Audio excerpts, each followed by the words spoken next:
नमस्ते, regional flavours में आपका स्वागत है। अगर आप चैनल पे नए हैं तो चैनल को सब्सक्राइब कीजिए और बेल आइकन दबाना बिल्कुल मत भूलिए। आज हम बनाने जा रहे हैं मटर की कचौड़ी। इसके लिए हम सबसे पहले लेंगे ताजी मटर। ये मैंने 1 किलो मटर से मटर के दाने निकाल लिए हैं और फिर लिया है 1 हरी मिर्च और 6 से 7 लहसुन की कलियां। इसके बाद हम एक कढ़ाई में लेंगे 2 टेबलस्पून सरसों का तेल और तेल को गर्म कर लेंगे। तेल के गर्म होने के बाद इसमें डालेंगे 1/4 टेबलस्पून हींग और 1/4 टेबलस्पून जीरा। जीरा के क्रैकल होने के बाद इसमें डालेंगे हरी मिर्च और लहसुन की कलियां। लहसुन की कलियों को हम सुनहरा होने तक भुनेंगे और उसके बाद इसमें डाल देंगे मटर। मटर डालने के बाद हम इसे मध्यम आंच पर भुनेंगे और मटर को 2 मिनट भुनने के बाद हम इसमें डाल देंगे 1/4 टेबलस्पून हल्दी पाउडर, 1/4 टेबलस्पून कश्मीरी लाल मिर्च, 1/4 टेबलस्पून सब्जी मसाला और नमक स्वादानुसार। इन मसालों को हम मटर के साथ अच्छी तरह से मिला लेंगे और इसे मध्यम आंच पर भुनेंगे। मसालों को मटर के साथ भुनने के बाद हम इसे ढककर पकाएंगे और हम इसे तब तक पकाएंगे जब तक हमारी मटर अच्छी तरह से गल नहीं जाती। अब इसे पकते हुए 7 से 8 मिनट हो चुके हैं। अब इसे खोलकर देखेंगे कि हमारी मटर पक गई है या नहीं। हम एक बार मटर को चला लेंगे ताकि ये नीचे से जले नहीं। ये देखिए, मटर अच्छी तरह से पक चुकी है। अब हम गैस को बंद कर देंगे और इसे ठंडा होने देंगे और जब तक हमारी मटर ठंडी हो रही है तब तक हम एक बर्तन में लेंगे 1 कप आटा और उसमें डालेंगे स्वादानुसार नमक। फिर उसमें डालेंगे 1 टेबलस्पून देसी घी और इसे आटे के साथ अच्छी तरह से मिला लेंगे। मैं आधे मटर की फिलिंग की कचौड़ी सुबह बनाऊंगी, इसलिए मैं सिर्फ 1 कप आटा ले रही हूँ।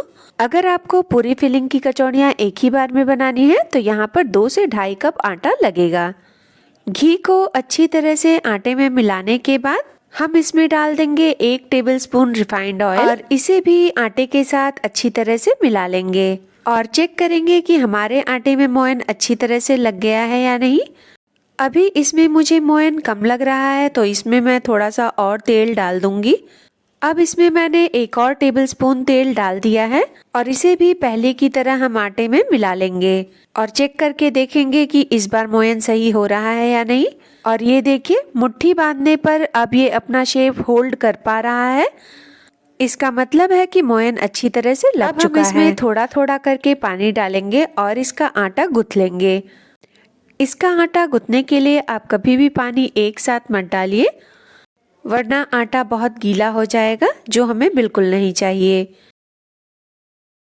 इसका हम नॉर्मल आटा लगाएंगे, ये बहुत ढीला या बहुत टाइट नहीं होना चाहिए। हमें आटे को अच्छी तरह से मसलना है ताकि हमारी कचौड़ियाँ अच्छी बने। और ये देखिए, हमारा आटा भी अब गुथ चुका है और लगभग आधा पानी हमारा अभी भी बचा हुआ है। अब हम आटे को 15 से 20 मिनट के लिए ढककर रख देंगे। अब हमारी मटर भी ठंडी हो चुकी है तो हम इसको जार में डालकर पीस लेंगे। हमें इसे पीसने के लिए पानी का प्रयोग बिल्कुल भी नहीं करना है और पीसने के बाद अगर ये गीली लगे तो इसे 15 से 20 मिनट के लिए फ्रिज में रख दीजिए। अब 20 मिनट हो चुके हैं। अब हम आटे का ढक्कन खोल लेंगे और इसे एक बार और गूंथ लेंगे ताकि हमारी कचौड़ियाँ कहीं से भी फटे नहीं। अब हमारा आटा कचौड़ी बनाने के लिए बिल्कुल तैयार है। अब हम आटे में से एक लोई काट लेंगे और उसे हाथों की सहायता से गोल कर लेंगे। गोल करने के बाद उसमें थोड़ा सा सूखा आटा लगा लेंगे और उंगलियों की सहायता से इसे बीच में गहरा कर लेंगे। इसे गहरा करने के बाद हम एक चम्मच की सहायता से इसमें मटर की फिलिंग भर लेंगे और 1 चम्मच मटर की फिलिंग भरने के बाद हम इस पर ऊपर से थोड़ा सा सूखा आटा लगा लेंगे। सूखा आटा लगाने के बाद हम आटे को उंगलियों की सहायता से मोड़ लेंगे और उंगलियों से मोड़ते हुए हम इसे ऊपर की तरफ ले आएंगे। जब चारों तरफ से आटा ऊपर आ जाएगा तो हम इसे एक गोल आकार दे देंगे और इसे गोल आकार देने के बाद हम इसे मोड़ लेंगे। इसे अंदर की तरफ मोड़ने के बाद हम इस पर थोड़ा सा सूखा आटा लगा लेंगे और इसे दोनों हाथों के बीच दबाकर हम इसे आकार देंगे। हमें इसे बेलना नहीं है, हमें अपने हाथों की सहायता से ही इसे थोड़ा बड़ा कर लेना है। और बीच में हल्का हल्का दबाते हुए मसाले को चारों तरफ कर देना है। और इस तरह से हमारी कचौड़ी तैयार हो जाएगी। और ये देखिए हमारी कचौड़ी अब तलने के लिए बिल्कुल तैयार है।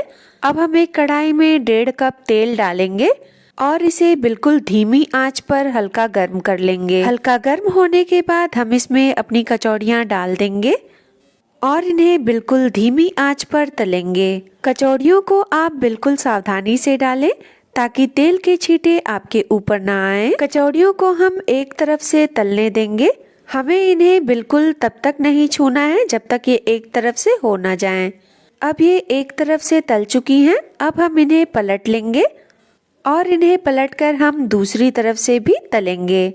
कचौड़ियों को तलने में हमें कम से कम 15 से 20 मिनट लगेंगे, तो हमें बहुत ही संयम के साथ इन्हें तलना है। और जैसे जैसे ये तलती जाएंगी वैसे वैसे ये फूलती जाएंगी और इनमें सुनहरा रंग आता जाएगा। और जब सुनहरा रंग आने लगे तो समझिए हमारी कचौड़ियाँ बिल्कुल बनकर तैयार होने वाली हैं। कचौड़ियों को हम दोनों तरफ से सुनहरा कर लेंगे और ये देखिए ये बिल्कुल बनकर तैयार हैं। अब हम इसे एक एक करके निकाल लेंगे। इन कचौड़ियों को निकालने के बाद अगर आप दूसरी बार कचौड़ियाँ डालते हैं कढ़ाई में तो उससे पहले आप गैस को बंद कर लीजिए और तेल को थोड़ा ठंडा हो जाने दीजिए, तभी उसमें दूसरा लॉट डालिए। और ये देखिए हमारी खस्ता कचौड़ी बनकर तैयार है। अगर वीडियो अच्छी लगी हो तो वीडियो को लाइक कीजिए, चैनल को सब्सक्राइब कीजिए और बेल आइकन दबाना बिल्कुल मत भूलिए ताकि फ्यूचर वीडियोस की नोटिफिकेशन आपको मिलती रहे। इस वीडियो को दोस्तों के बीच शेयर जरूर कीजिए। अपना और अपने परिवार का ध्यान रखिए। आपसे मिलते हैं हम अगली वीडियो में।